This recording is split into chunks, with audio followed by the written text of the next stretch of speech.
ভালোবাসা দিবসের ঐতিহাসিক ভিত্তি। নোংরা ও জঘন্য ইতিহাস স্মৃতিচারণের নামই হলো বিশ্ব ভালোবাসা দিবস।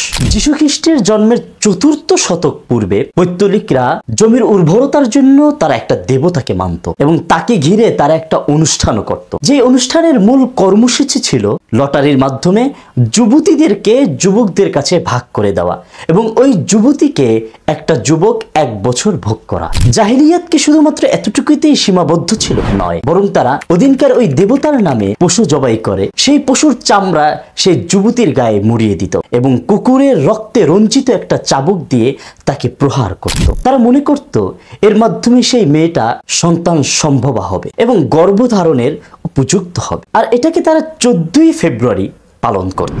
ইনজিল ধর্ম আবির্ভূত হওয়ার পর এই প্রথাকে রোধ করতে না পারায় তারা এই লটারিটাকে পাদ্রির নামে দিয়ে দিল। ৪৯৬ সালে পোপ জেলিয়াস তাদের প্রধান যাজক ভ্যালেন্টাইনের নামে এই দিবসটির নামকরণ করেন।